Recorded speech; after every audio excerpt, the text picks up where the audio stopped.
I saw hell. It is real. You want to avoid it at all costs.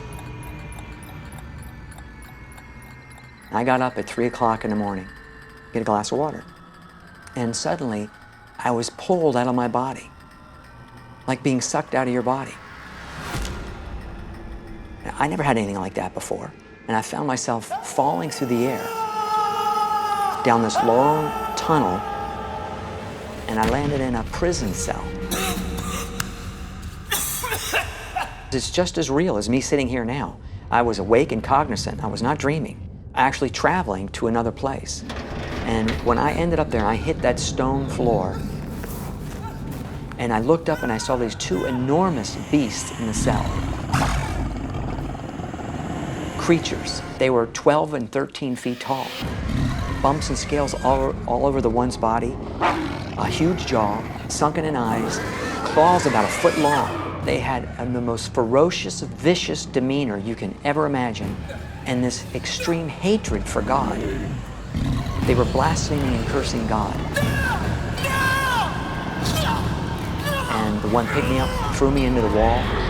They have tremendous strength. I hit the wall, bones broke.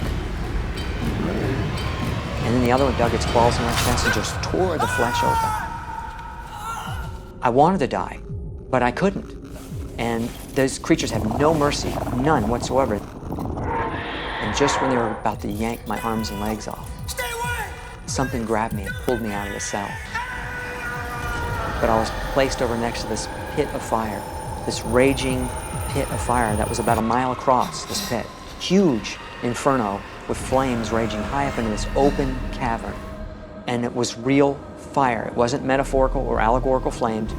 And this is where I could first see people. There were literally people inside this pit burning.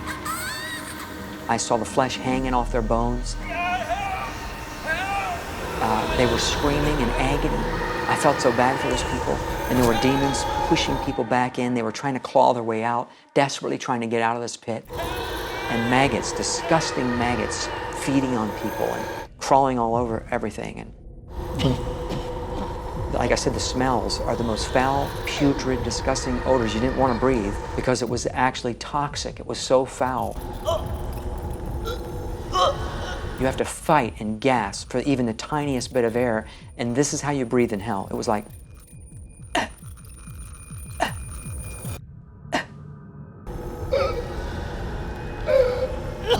that was as much air as you could get.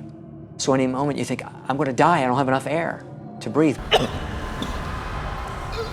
Just a drop of water would have been precious, but you don't ever get that drop of water. And it doesn't matter if you're somebody famous here on the earth, you're a nothing and a nobody. You have no purpose, no destiny. It's just torment, day and night, day and night, day and night.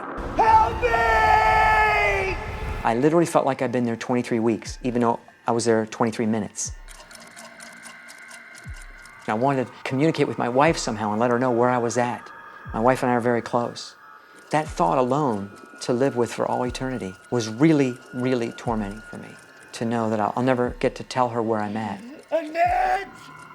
Please!